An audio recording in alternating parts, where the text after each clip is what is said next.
इस कार्यक्रम में उपस्थित सभाध्यक्ष महोदय एवं इस पत्रकार सम्मेलन को निमन्त्रणालाई स्वीकार गरेर यहाँ आइदिनु भएका सम्पूर्ण सञ्चारकर्मी साथीहरू मित्रहरू, सबैभन्दा पहिले त अघोरको बारेमा बताउन चाहन्छु। यहाँ उपस्थित साथीहरू या हाम्रो समाज, जो हाम्रो नेपालको समाज छ, त्यो समाजले अघोरको बारेमा के बुझिरहेको थियो, के दृष्टिकोण थियो भन्ने कुरा तपाईहरु सबैलाई अवगत नै छ। र यही कुराहरूलाई चाहिँ म अलिकति थोरै फरक दृष्टिकोण देखाउने एउटा हाम्रो प्रयास छ। अघोर भनेको शाब्दिक अर्थले नै के भन्छ भने एउटा तपाईहरु जस्तै घोर जंगल भन्नुहुन्छ। कुनै डरलाग्दो जंगललाई हामी घोर जंगल भनेको डरलाग्दोलाई, जटिललाई हामी घोर भन्छौं। त घोरको अगाडि अप्रत्यय लागेर अघोर शब्द बन्छ। मतलब कुनै पनि शब्दको अगाडि अप्रत्यय लाग्यो भने त्यसको अर्थ चाहिँ त्यसको विपरीत हुन जान्छ। मतलब घोरको अर्थ चाहिँ जटिल हो भने अघोर भन्ने बित्तिकै त्यसको अर्थ हुन्छ सरल। त जसको अर्थ नै शाब्दिक अर्थ नै सरल छ, त्यो जटिल हुनै सक्दैन, त्यो डरलाग्दो हुनै सक्दैन, त्यसमा कुनै भय रहनै सक्दैन। र अघोर कसलाई भनियो, कहाँबाट सुरु भयो भन्ने कुरा, अघोर भनेको स्वयं शिवजीलाई भनिन्छ। शिवजीलाई चाहिँ पाँच मुख, शिवजीको पाँच मुख मानिन्छ। त्यसमा एक मुख नै अघोर मुख हो। अघोर मुख भनेको ज्ञानको मुख हो, गुरुको मुख हो। र हाम्रो चाहिँ नेपालको आराध्य देव, देवादिदेव आराध्य देव हाम्रो पशुपतिनाथको दक्षिण मुखलाई चाहिँ हामी अघोर भनेर मान्छौँ, अघोर भनेर पूजा गर्छौँ। र अघोर भन्ने बित्तिकै शिव हो, र प्रथम अघोरी भनेकै स्वयं शिव हुनुहुन्छ। शिवबाटै यो अघोर परम्परा सुरु भयो र एउटा गुरु शिष्य परम्परा हो। जस्तै शिवलाई हामी गुरु भन्छौँ, कुनै पनि परम्परामा शिवलाई गुरु मानिन्छ। र शिवबाटै सुरु भएको परम्परा भन्ने बित्तिकै यो एउटा गुरु शिष्य परम्परा हो।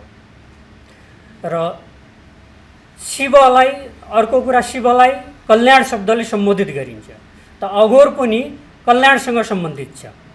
र अघोरको अर्थ सरल हो। उहाँ पूर्व मित्रले पनि भनिहाल्नुभयो, सरल हो, सहज हो, सौम्य हो।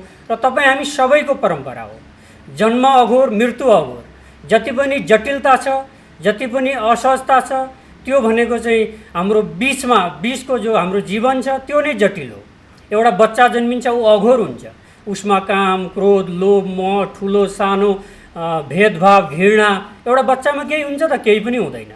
त्यो उसको त्यो अवस्था नै एउटा अघोर अवस्था हो, सरल अवस्था हो, एउटा दिव्य अवस्था हो। र त्यो एउटा बच्चा ठुलो हुँदै गएपछि उसमा अनेक सामाजिक जटिलता, धार्मिक जटिलता, अनेक कुराहरू उसमा चाहिँ जटिलता थपिँदै गएर एउटा मनुष्य जटिल बन्छ। र त्यही मनुष्य पछि चाहिँ आफ्नो वृद्धावस्थामा आएपछि एउटा वृद्ध पनि एउटा बच्चा जस्तो हुन्छ भन्छ। यसको मतलब एउटा वृद्धावस्थामा, मृत्युको अवस्था पनि त्यो सरलै हुन्छ, सहजै हुन्छ। र मृत्यु र जन्म र मृत्यु लाई नै सत्य मानिन्छ। एउटा कोही मनुष्य, एउटा प्राणी जन्मिन्छ, त्यसको मृत्यु निश्चित छ। र बीचमा जति पनि जीवन हो हामी जटिलतामा गुजारिरहेका हुन्छौँ। र यही मध्येको जीवनलाई हामी सरलताबाट, सहजताबाट, ज्ञानको मार्गद्वारा, गुरुको मार्गद्वारा र कल्याणको मार्गद्वारा चाहिँ हामी यो बीचको जीवनलाई चाहिँ सरल बनाऊँ भन्ने चाहिँ अघोरको सन्देश हो। र अघोर परम्परामा मात्रै नभएर सन्त परम्परामा र मनुष्यकै परम्परामा चाहिँ सबैभन्दा ठुलो महत्त्व भनेको चाहिँ गुरुको महत्त्व छ। आध्यात्मिक जगतमा त गुरुको सबैभन्दा बढी महत्त्व छ। अहिले आजको हामीले यो चाहिँ कार्यक्रमै तपाईँको चाहिँ गुरु पूर्णिमा महोत्सव 2083 भनेर त्यसैको केन्द्रबिन्दुमा चाहिँ यो कार्यक्रम, त्यसैको जानकारीको लागि चाहिँ हामीले यो कार्यक्रम आयोजना गरेको हौँ। त अध्यात्म जगत होस् या मनुष्य जगत हो, हामीलाई सबैभन्दा पहिले गुरुको जरुरत पर्दछ। तपाईँको इतिहास कालमा पनि चाहे भगवान हुन्, भगवान राम हुन्, भगवान कृष्ण हुन् या भगवान बुद्ध हुन्, सबै गुरुको शरणमा गएका थिए। गुरुको शरणमा गएर चाहिँ तपाईँको चाहिँ जीवनको ज्ञान, अब कस्तो ज्ञान त भन्दा हाम्रो जीवन, मनुष्य जीवनलाई चाहिँ कसरी जिउने भन्ने त्यो ज्ञान चाहिँ गुरुबाट प्राप्त हुन्छ। र गुरुको शरणमा गएर चाहिँ गुरुले चाहिँ ज्ञान दिनुहुन्छ, उपदेश दिनुहुन्छ, दीक्षा दिनुहुन्छ। तब एउटा मनुष्य जस्तो आफ्नो जीवनलाई चाहिँ जिउन सक्छ भन्ने कुरा हो। जस्तै हामी जन्मिँदै, शास्त्रहरूले पनि भन्छ, जन्मिँदै मान्छेहरू चाहिँ एउटा शूद्रको रूपमा चाहिँ जन्मिएको हुन्छ, भनेको एउटा अज्ञानी अन्धकारमा जन्मिएको हुन्छ। ज्ञानको लागि जस्तै गुरुलाई के भन्छ भने गु भनेको अन्धकार, रु भनेको प्रकाश। र गुरु भनेकै जसले हामीलाई जो हामी अन्धकारमा छौँ, अज्ञानतामा छौँ, त्यो अन्धकारलाई त्यो अज्ञानतालाई काटेर जसले प्रकाश दिनुहुन्छ, हामीलाई उज्यालो दिनुहुन्छ, हामीलाई उज्यालो मार्ग प्रशस्त गर्नुहुन्छ, त्यो व्यक्तिलाई त्यो तत्त्वलाई गुरु भनिन्छ। त हामी जो अन्धकार छौँ, अन्धकारमा त जीवन एउटा एक पाइलो त अगाडि बढाउन सकिँदैन अन्धकारमा भनेदेखि एउटा पुरा जीवनलाई हामी चलाउनको लागि हामीलाई उज्यालोको आवश्यकता पर्छ। त्यो उज्यालो दिने व्यक्ति भनेको त्यो तत्त्व भनेको त्यो तत्त्व वास्तविकता त्यो गुरु तत्त्व भनेको एउटा ज्ञान हो। त्यो ज्ञान हामीलाई उज्यालो ज्ञान प्रकाशको हामीलाई जरुरत पर्छ। त्यसको लागि त्यो ज्ञान त्यो उज्यालो त्यो तत्त्व त्यो बोध त्यो मार्ग एउटा गुरुद्वारा प्राप्त हुन्छ। र अध्यात्म मार्गमा होस् या मनुष्य जीवनमा होस् हामीलाई गुरुको महत्त्व र हाम्रो समाजमा चाहिँ कुनै पनि जस्तै हजुरहरू मिडियाकर्मी हुनुहुन्छ, हजुरले पनि कसै न कसैबाट यो विद्या यो शिक्षा यो मार्ग सिक्नुभयो होला। जोबाट सिक्नुभयो जसले सिकायो त्यो तत्त्व नै गुरु तत्त्व हो। त गुरु भनेको जेबाट हामी ज्ञान प्राप्त गर्छौँ त्यो गुरु हो। त्यो एउटा भौतिक जगतमा एउटा चाहे व्यापार गर्नु हो, चाहे मिडिया कर्ममा लाग्न हो, चाहे कुनै पनि कर्ममा गुरुको आवश्यकता। एउटा इभेन तपाईँको एउटा गाडी चलाउन पनि पहिले हामीले गुरु थाप्नुपर्छ भनेदेखि हाम्रो पुरा जीवन चलाउनको लागि मनुष्य जीवनलाई मनुष्य जस्तो बनाउनको लागि गुरुको कति आवश्यकता पर्छ, गुरुको कति महत्त्व हुन्छ होला।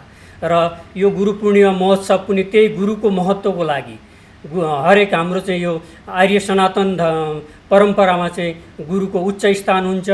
गुरुले नै हामीलाई चाहिँ आत्मबोध गराउँछन्, गुरुले नै हामीलाई ईश्वरसम्म पुर्याउँछन् र गुरुले नै हाम्रो जीवन चाहिँ सहज रूपमा सरल रूपमा चल्नको लागि सत्य मार्ग प्रशस्त गर्छन्। त्यसैले गुरुको अति नै महिमा छ, अति नै महत्त्व छ। र यो कुरा हाम्रो समाजले बुझोस्, आउँदो पिँढीहरूले बुझुन्। र भनिएको छ गुरु बिना हाम्रो मनुष्य जीवन चाहिँ अशुद्ध नै रहन्छ, हाम्रो शरीरसम्म अशुद्ध रहन्छ।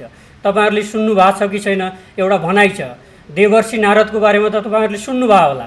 देवर्षि नारद चाहिँ तपाईँको चाहिँ सम्पूर्ण लोकमा तिनै लोकमा विचरण गर्न सक्ने उहाँसँग क्षमता थियो। उहाँ चाहिँ भगवान् विष्णु नारायणका परम भक्त हुनुहुन्थ्यो। तर जति बेला चाहिँ उहाँ विचरण गर्दै नारायणको वैकुण्ठमा पुग्नुहुन्थ्यो र नारायणको चाहिँ दर्शन गरेर वार्तालाप गरेर उहाँ त्यहाँबाट चाहिँ फेरि त्यहाँबाट फर्किनुहुन्थ्यो, त्यति बेला नारायणले चाहिँ आफ्नो सेवकलाई लक्ष्मीलाई चाहिँ भन्नुहुन्थ्यो त्यो देवर्षि नारदजी बसेको ठाउँ चाहिँ सफा गर, शुद्ध गर। त्यो कुरा चाहिँ नारदजीले सुन्नुभयो। म बसेको ठाउँ चाहिँ नारायणले चाहिँ मेरो भगवान्ले किन शुद्ध गर भन्दै हुन्छ भनेर त्यो जिज्ञासा नारायणसँग राख्दाखेरि चाहिँ नारायणले भन्नुभयो, हे नारदजी तिमी मेरो परम भक्त हौ, तिमी धेरै ज्ञानी छौ, तिमी धेरै शक्तिशाली छौ, तर तिम्रो चाहिँ कोही गुरु छैन, तिमीले कोही गुरु दीक्षा लिएको छैनौ, त्यसैले तिमी अशुद्ध नै छौ। त्यसैले तिमी शुद्ध हुनको लागि कोही गुरु स्थापना गर। जस्तै नेपाली समाजमा गुरु थाप्ने भन्छ, भन्न खोजेको गुरुसँग दीक्षा लिने, गुरुको शरणमा जाने, कसैलाई गुरु मान्ने र आफ्नो शिष्यत्व ग्रहण गर्ने कुरा हो गुरु थाप्ने भनेको। त नारदजीलाई चाहिँ विष्णुजीले चाहिँ गुरुको शरणमा जाऊ भनेपछि अनि म त यति ज्ञानी छु, मलाई पनि ज्ञान दिन सक्ने को गुरु हुनसक्छ भन्दा तिमी जाऊ, यहाँबाट जाऊ र मनुष्य लोकमा धरती लोकमा जो मनुष्य चाहिँ तिमी पहिला अगाडि भेट्छौ उसैलाई गुरु मान भनेर चाहिँ आदेश दिएपछि नारदजी चाहिँ तपाईँको चाहिँ पृथ्वी लोकमा चाहिँ विचरण गर्दै जाँदा एउटा माछा मार्ने, एउटा नदीको किनारमा माछा मार्नेलाई देखे। अब यसो हेरे माछा मार्ने मान्छे जाल हानेर माछा मारिरहेछ। अब नारायणको आदेश त जो मनुष्य मिल्छ त्यसैलाई गुरु मान। त त्यो नारायणको आदेशले चाहिँ नारदजीले त्यही मछुवारालाई चाहिँ तपाईँ मेरो गुरु बनिदिनु पऱ्यो, मलाई दीक्षा दिनु पऱ्यो, मलाई ज्ञान दिनु पऱ्यो भनेर चाहिँ उहाँले चाहिँ त्यो मछुवाराको शरणमा पर्दाखेरि मछुवाराले उसलाई नारदजीलाई चाहिँ आफ्नो शिष्य स्वीकारेर चाहिँ एउटा तपाईँको चाहिँ जानवरहरूको चाहिँ तपाईँको चाहिँ बालुवामा जानवरहरूको चाहिँ तपाईँको चित्र बनाएर यही चित्रलाई परिक्रमा गर नारद, मेरो आज्ञा पालन गर भनेपछि नारदजीले चाहिँ गुरुको आदेश मानेर त्यो मछुवाराले चाहिँ बनाएको चाहिँ तपाईँको चाहिँ जनावरको चित्र, बालुवामा बनाएको जनावरको चित्रलाई चाहिँ परिक्रमा गरेर गुरुको आदेश पालना गरेपछि ल जाऊ तिमी सम्पूर्ण यो 84 योनिबाट मुक्त भयौ र तिमी एउटा गुरु दीक्षा प्राप्त भयो, तिमी शुद्ध भयौ, अब तिमी जाऊ देवता जस्तो विचरण गर भनेर एउटा सामान्य मनुष्यले चाहिँ गुरु बनेर चाहिँ उहाँलाई चाहिँ शुद्ध गरिदिनु भयो। यसको मतलब हामी सबै सम्पूर्ण मनुष्य मात्र, यसमा कोही हिन्दू बौद्धिस्ट क्रिस्चियन मुस्लिम भन्ने कुरा छैन, यो मनुष्य मात्रको कुरा हो। सम्पूर्ण मानव मात्रलाई गुरु चाहिन्छ हामी शुद्ध एउटा मानव मात्र शुद्ध हुनको लागि गुरु चाहिन्छ। र यो आजको समाजले, हाम्रो समाजले, हाम्रो विशेष गरी हाम्रो युवा पिँढीले, पहिले हाम्रो पुरानो प्राचीन कालमा राजा महाराजाहरू पनि गुरु कहाँ जान्थे। गुरुहरूको तपाईँ चाहिँ सुन्नुभयो होला, राम पनि कहीँ आश्रममा गएर चाहिँ विद्या अध्ययन गर्थे, कृष्ण पनि कुनै गुरु कहाँ गएर चाहिँ विद्या अध्ययन गर्थे। गुरुहरूको चाहिँ आश्रम हुन्थ्यो र आश्रममा बसेर चाहिँ सम्पूर्ण राजादेखि प्रजासम्मका त्यति बेलाको शिष्यहरू, विद्यार्थीहरू भनौँ न, अहिलेको विद्यार्थीहरू भनौँ, एउटा विद्यार्थीको रूपमा चाहिँ गुरुको आश्रममा गएर गुरुको शरणमा बसेर तपाईँको भौतिक ज्ञानदेखि लिएर आध्यात्मिक ज्ञानसम्मको, तपाईँको रणकौशलदेखि लिएर तपाईँको वाणिज्य शास्त्रदेखि लिएर तपाईँको पाकशास्त्रदेखि लिएर अर्थशास्त्रदेखि लिएर ललित कलादेखि लिएर हरेक ज्ञानहरू चाहिँ तपाईँको आश्रममा गुरुद्वारा चाहिँ सिक्दथे। बिस्तारी समयकाल सँगसँगै तपाईँको चाहिँ कतिपय भौतिक कुराहरू, सामाजिक कुराहरूको चाहिँ सिकाउने ठाउँहरू चाहिँ अब विद्यालय, महाविद्यालयहरू, विश्वविद्यालयहरू बन्न थाले र यी अन्य हाम्रा भौतिक विषयहरू चाहिँ विश्वविद्यालयमा पढाइ हुन थाले र आश्रमहरूमा बिस्तारी बिस्तारी मान्छेहरू जान छोड्यो, पढ्न छोड्यो। तर अझै पनि जसले गुरुको महत्त्वलाई बुझ्या छ, जसले मनुष्य जीवनको बारेमा जान्न चाहन्छ, जसले आफ्नो आत्माको बारेमा जान्न चाहन्छ, वास्तविकता आफ्नो सत्यको बारेमा जान्न चाहन्छ, जो भौतिक ज्ञानभन्दा पारभौतिक, हामी भौतिक दुनियाँमा छौँ, हामीलाई भौतिक ज्ञानको पनि जरुरत छ, तर हामी भौतिक मात्रै होइन, एउटा मनुष्य भौतिक मात्रै होइन, हामी पारभौतिक पनि हो। जसरी भन्छ नि हामीभित्र नै आत्मा छ। त आत्माको ज्ञानको लागि एउटा मनुष्यको अहिले पनि तपाईँको स्कुल, कलेज, विद्यालयहरूमा अहिले अङ्ग्रेजी साहित्य पढाइ हुन्छ, नेपाली साहित्य पढाइ हुन्छ, तपाईँको चाहिँ भौतिक विज्ञान, रसायन विज्ञानदेखि लिएर चाहिँ अनेक विज्ञानहरूको पढाइ हुन्छ। तर अहिले पनि चरित्रको पढाइ, तपाईँको अनुशासनको पढाइ, नैतिकताको पढाइ, मान्छेको आचरणको पढाइ, मान्छेको कर्तव्य के हो, उत्तरदायित्व के हो, हाम्रो आदि के हो, हाम्रो अन्त के हो र हाम्रो सत्य के हो त, वास्तविकता के हो त भन्ने यो पुरा जीवनको पूर्ण पढाइ अहिले पनि कुनै विद्यालयमा त हुँदैन।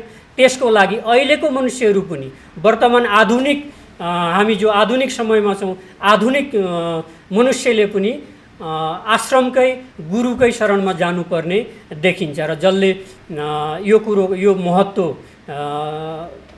अङ्गीकार गर्छ, यो महत्त्वलाई बुझ्छ, गुरुको महिमा, ज्ञानको महिमा, मनुष्य जीवनको यथार्थ के हो र के जान्नुपर्ने, हामीले जान्नै पर्ने कुराहरू के हो भन्ने कुरा पूर्ण जीवनको लागि, पूर्ण आत्मसन्तुष्टिको लागि, पूर्ण ज्ञानको लागि चाहिँ हामीले गुरुको शरणमा जानुपर्छ, गुरुद्वारा दीक्षित हुनुपर्छ र हामीले आफ्नो जीवनलाई, आफ्नो शरीरलाई, आफ्नो मनुष्य जन्मलाई शुद्ध गरेर हामी जहाँ छौँ, जे कर्ममा छौँ, जे पेसामा छौँ, हामी जो जातिका हौँ र जो स्थानमा छौँ, त्यही स्थानमा रहेर, त्यही जातिमा रहेर, त्यही पेसामा रहेर आफ्नो पेसाप्रति वफादार रहेर, इमान्दार रहेर हाम्रा कर्म, सम्पूर्ण कर्महरू, हाम्रो के कर्म हो त, हाम्रो के दायित्व हो त, हाम्रो चाहिँ परिवारप्रति दायित्व होला, हामी आफैप्रतिको दायित्व होला, हाम्रो देश र राष्ट्रप्रतिको दायित्व होला, हाम्रो सम्पूर्ण मानव समाजको प्रतिको दायित्व होला।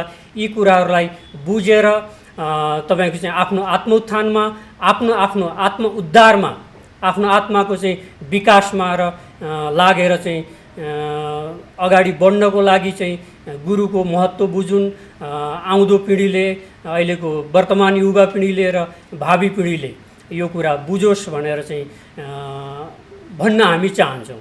र अघोर भन्ने बित्तिकै भनिहाल्यो, यो सरल हो, यो शिवको मार्ग हो र यो कोही तपाईँको चाहिँ कोही एउटा जातिसँगको सम्बन्धित कुरा होइन। शिव भनेको सबैको, यो कल्याणको मार्ग हो र तपाईँको चाहिँ अघोर भनेको यहाँ कोही जाति, ठुलो सानो, उच नीच, भेदभाव, यी कुराहरू अघोरमा हुँदैन। यसमा के हुन्छ त भन्दा एउटा असल मनुष्य भन्ने कुरा, यहाँ धार्मिक भन्ने कुरा होइन। अघोरले धार्मिक बन्न भन्दैन, तपाईँको धार्मिक बनेर हिँड, तपाईँको चाहिँ यो आचरण अपनाऊ, त्यो आचरण अपनाऊ भन्दा पनि मनुष्यवत आचरण अपनाउने। अघोर बन्नको लागि या एउटा मनुष्य बन्नको लागि या जे बन्नको लागि पनि पहिले अघोरको तपाईँको सिद्धान्त, अघोरको आदर्श भनेको के हो त भन्दा हामी सबै एक असल मनुष्य बनौँ। तपाईँको हिन्दू सबै बन्न सक्छ, बौद्धिस्ट पनि बन्न सकिन्छ, त्यसको संस्कार अपनायौँ। क्रिस्चियन पनि क्रिस्चियनको केही नियम विधि अपनायौँ, हामी क्रिस्चियन पनि बन्न सक्छौँ, हिन्दू पनि बन्न सक्छौँ, तपाईँको हामी नेता पनि बन्न सक्छौँ, हामी एउटा चोर पनि बन्न सक्छौँ, साधु पनि बन्न सक्छौँ, यो त सबै हामी बन्न सक्छौँ। तर अघोरले के भन्छ भने अघोरमा कसको लागि स्वागत छ भन्दाखेरि जो एक असल मनुष्य बन्न चाहिँ तयार छ त्यो नै अघोरको लागि, अघोरको दुनियाँमा या अघोरको मार्गमा चल्न ऊ चाहिँ एउटा पात्र मानिन्छ। त हामी हाम्रो सबैलाई यही सन्देश हो, हामी पनि कोही विशेष चिज होइन, हामी पनि आम मनुष्य हो। समाजको जो अरू मनुष्य हुन्छ त्यस्तै हामी पनि एउटा नर्मल मनुष्य हो। हामी कोही विशेष, हामी साधु भयो भन्दैमा, सन्त भयो भन्दै हामी विशेष भन्ने होइन, हामी पनि मनुष्य हो। मनुष्यको कुरा गर्छौँ, मनुष्यकै बिचमा रहन्छौँ र मनुष्यकै लागि काम गर्छौँ र हामी एउटा असल मनुष्य बन्न हिँडेको प्राणी हो। र हामी सबैलाई यही सन्देश हो कि हामी एउटा असल मनुष्य बनौँ। असल मनुष्य कसरी बन्ने त भन्दा मनुष्यको केही आचरणहरू छ, मनुष्यको एउटा व्यवहारहरू छ, मनुष्यको एउटा स्वभाव छ। हामी वास्तविक मनुष्यको स्वभाव के हो त? मनुष्यको साँच्चैको भित्रबाटको स्वभाव के हो त? र मनुष्यको आचरण कस्तो हुनुपर्छ त? त्यही आचरणलाई, मनुष्यको गुणलाई अपनाउँदै जाने। हामीभित्र जति पनि असुरीपनहरू छ, पशुपनहरू छ, जो हामी पशु जस्तो भएर हिँडिरहेछौँ, असुर जस्तो भएर हिँडिरहेछौँ, म भनेर हिँडिरहेछौँ, जाति जातिमा बाँटिरहेको छौँ, ठुलो र सानोको भेद गरिरहेछौँ, एकले अर्कालाई सम्मान आदर गर्दैनौँ, मनुष्य भएर मनुष्यको घृणा गरिरहेछौँ, मनुष्य भएर मनुष्यलाई तिरस्कार गरिरहेछौँ। यो भनेको सबै आसुरीपन हो, पशुपन हो, मेरो मेरो भनिरहेछ। त यही आसुरीपनलाई, पशुपनलाई त्यागेर हामी मनुष्यको विचार, मनुष्यको आचरण अपनाएर मनुष्य जस्तो व्यवहार गरेर हिँड्नु नै एउटा असल मनुष्य बन्नु। असल मनुष्य बनेपछि त्यसपछि बल्ल तपाईँको आत्मोत्थानको कुरा आउँछ। र त्योभन्दा पहिले मनुष्य बन्दा बन्दै हामी चाहिँ एउटा मनुष्यको चाहिँ धेरै धर्महरू छ। तपाईँको चाहिँ हामीमाथि धेरै ऋणहरू छ। तपाईँको सुन्नुभयो होला, हामीलाई चाहिँ माताले, पिता चाहिँ एउटा कारण बन्छन् र माता चाहिँ एउटा तपाईँको चाहिँ भूमि बनेर हामी माताको गर्भबाट जन्मिन्छौँ। र त्यो जन्माउने जो कारण हो पिताको पनि हामीलाई ऋण हुन्छ, किनकि उहाँ कारण बनाएर उहाँको जिनबाट हामी जन्मियौँ। र माताले 9 महिना हामीलाई गर्भमा राखेर हामीलाई जन्माइन्, त्यसैले मातृ ऋण भन्छ, पितृ ऋण भन्छ। र माता र पिताले जन्माइसकेपछि केही समय उहाँहरूको संस्कार, उहाँहरूको ज्ञानबाट चाहिँ एउटा मनुष्य, एउटा बच्चा चाहिँ ठुलो हुँदै जान्छ। र सबैभन्दा पहिले त मातालाई नै प्रथम गुरु मानिन्छ, किनकि पहिलो शिक्षा बोल्नेदेखि लिएर, संस्कारदेखि लिएर धेरै कुराहरू आमाले सिकाउँछिन्। त्यही भएर आमा पहिलो गुरु हुन्। मनुष्य मात्रको पहिलो गुरु भनेको आमा हुन्। र त्यो आमा र माता र पिताले उसलाई आफ्नो संस्कारबाट सिकाउँदै उसलाई एउटा मनुष्य बनाउनेको क्रममा लाँदै गर्छिन्। त्यसपछि गुरुको हातमा, गुरुको शरणमा चाहिँ सुम्पिदिन्छन् माता पिताले। त्यही भएर गुरुले चाहिँ ज्ञान दिएर, गुरुले मार्ग दिएर त्यो मनुष्यलाई चाहिँ मनुष्य जस्तो बनाउँछन्। त्यही भएर गुरुको ऋण हुन्छ, मातृ ऋण, पितृ ऋण, गुरु ऋण र तपाईँको चाहिँ राष्ट्र ऋण।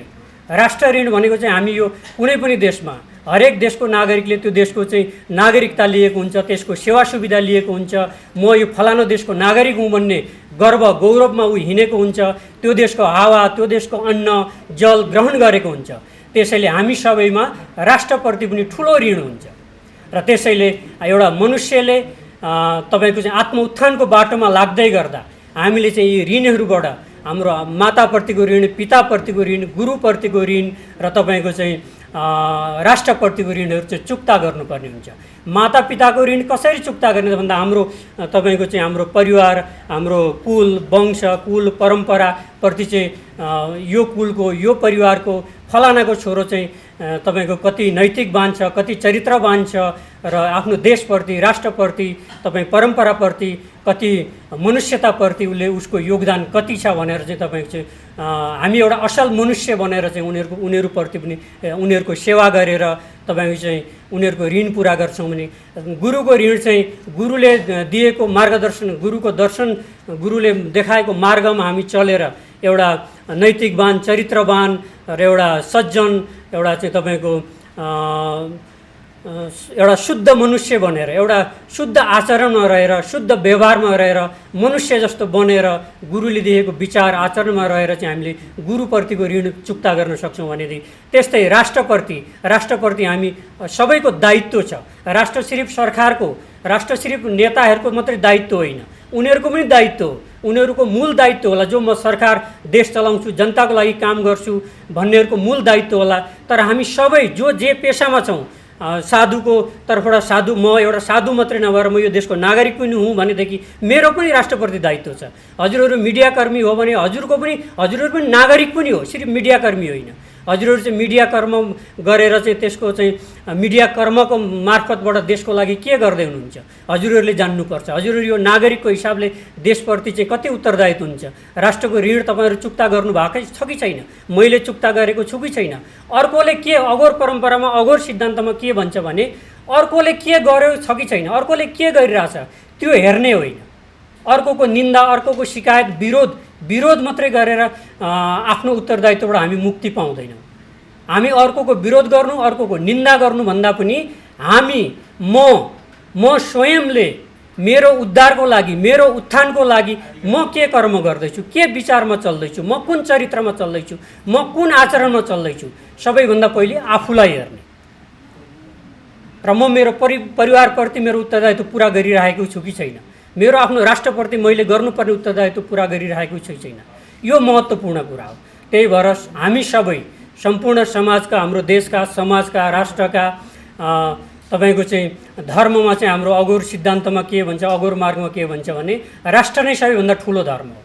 यहाँ हिन्दू, बौद्धिस्ट, इस्लाम, क्रिस्चियनको कुरा होइन। अघोरले के भन्छ भने राष्ट्र र मानवता र पुरा विश्व तपाईँको चाहिँ कल्याण भने पहिले त आफ्नो कल्याण हुनु पर्यो, आफ्नो देशको कल्याण हुनु पर्यो। हामी आफू परिवारको कल्याणको बाटोमा हामी लागेको छौँ कि छैनौँ? हामी हाम्रो समाजको, हामी बसेको समाजको कल्याणको बाटोमा लागेको छौँ कि छैनौँ? र हामी आफ्नो राष्ट्रको कल्याणको बाटोमा हामी छौँ कि छैनौँ? र पहिले राष्ट्र धर्म, राष्ट्र नै तपाईँलाई राष्ट्र जस्तै हामी सबैले भन्छौँ नेपाल माता। जब नेपाल नै हाम्रो देशलाई नै हामी माता मान्छ, धर्मले माता मान्छ भने हामी नेपाल माताको सेवामा हामी कति समर्पित छौँ? हाम्रो काम धन्दा, हाम्रो कर्म पेसा छोडेर देश भनेर हिँड्ने कुरा होइन कि हाम्रो पेसाबाटै हामी जो कर्म गरिरहेका छौँ त्यही कर्ममा हामी देशप्रति हामी कति वफादार छौँ, हामीमा राष्ट्रियता कि छ कि छैन? हामी त सिधा कुरा भन्छौँ। यदि हामी कुनै देशको नागरिकले त्यो देशको चाहिँ तपाईँको चाहिँ नागरिकता लिएको छ भने, हामीले यो देशको नागरिकता लिएको छ, हामी आफू नेपाली हुँ भन्छौँ भने हामीमा राष्ट्रियता हुनु जरुरत छ। त नागरिकताको वफादारीता भनेकै हामीमा राष्ट्रियता हुनु पर्यो। त राष्ट्रियता भएर मात्रै, सैद्धान्तिक राष्ट्रियता मात्रै भएर हुँदैन।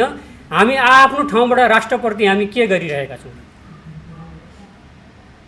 हाम्रो कुल, हाम्रो धर्म, हाम्रो परम्परा, हाम्रो संस्कृति, हाम्रो पौरख, हाम्रो गौरव, हाम्रा पूर्वजहरूले दिएको हाम्रा गौरवहरू, हाम्रा मठ मन्दिर, पार्टी, पौवा, संस्कृति, धर्म, हाम्रो पहिचान, नेपाल र नेपालीको पहिचान।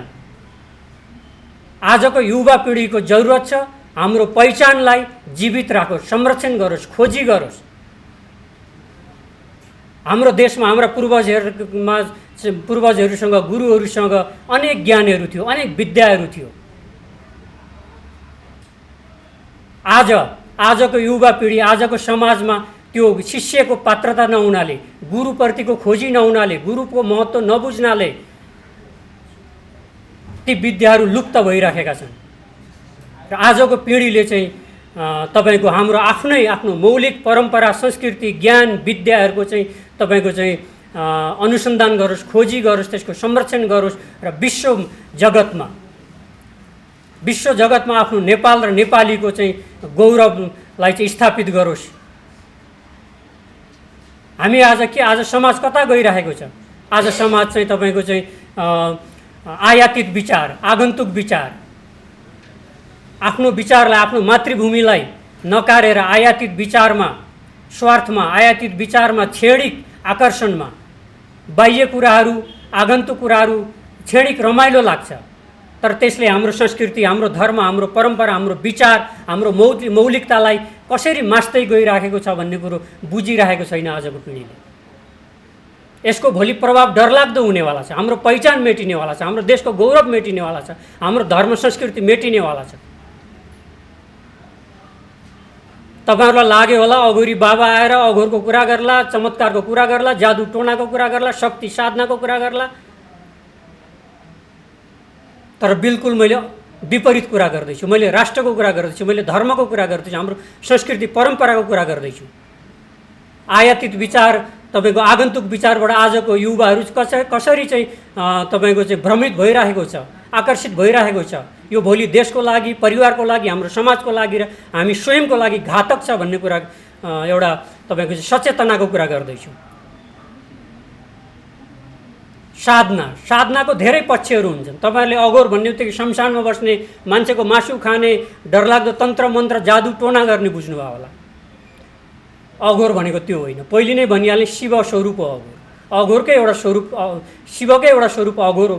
शिव भनेकै कल्याण हो, ज्ञान हो। र कल्याण, हाम्रो कल्याण केमा हुन्छ त? के अहिले घाटमा गरेर नौटङ्की गरेर दुनियाँ उटपटाङ वेशभूषा लगाएर समाजलाई ठगेर, समाजलाई डराएर, भ्रमित गरेर हाम्रो कल्याण हुन्छ त? त्यसबाट त कसैको पनि कल्याण छैन। न त स्वयं त्यो साधुको कल्याण हुन्छ, न हाम्रो समाजको कल्याण छ, न हाम्रो परिवारको कल्याण छ।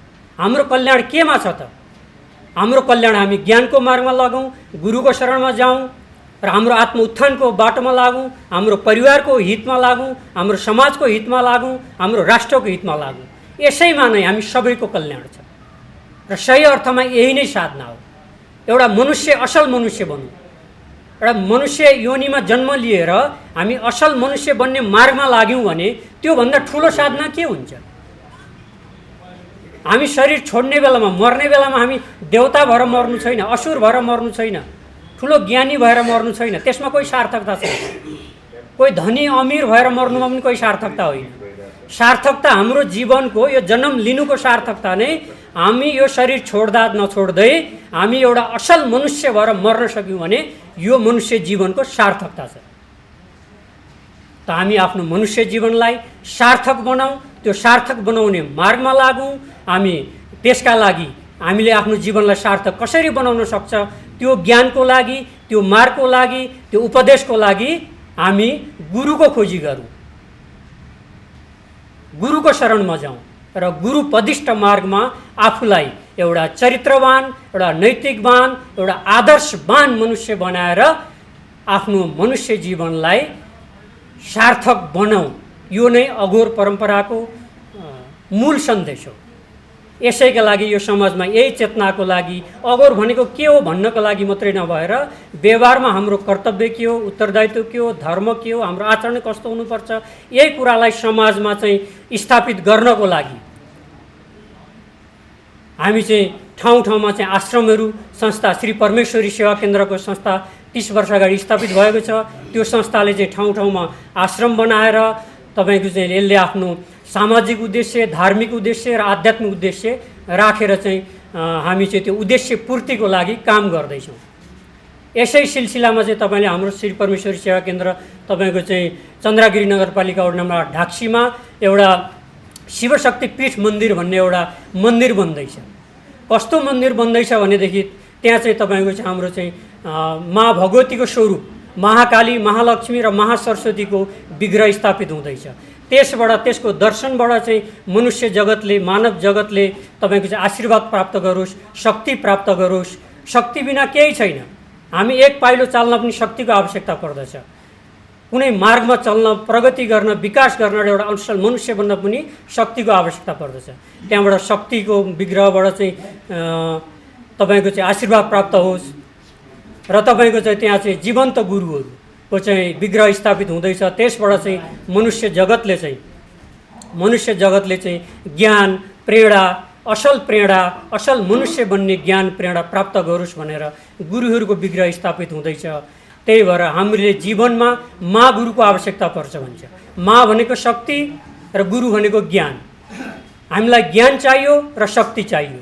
त्यो हामीले प्राप्त गरेको गुरुबाट, माँबाट, भगवतीबाट, शिवबाट प्राप्त गरेको ज्ञान र शक्तिद्वारा चाहिँ हामीले आफू एउटा असल मनुष्य बनेर मनुष्यताको मार्गमा चलेर आफ्नो देशको, समाजको, राष्ट्रको, परिवारको हित, कल्याण गर्दै आफ्नो आत्माको कल्याणको बाटोमा चाहिँ हामी सबैजना लागौँ भन्ने सन्देश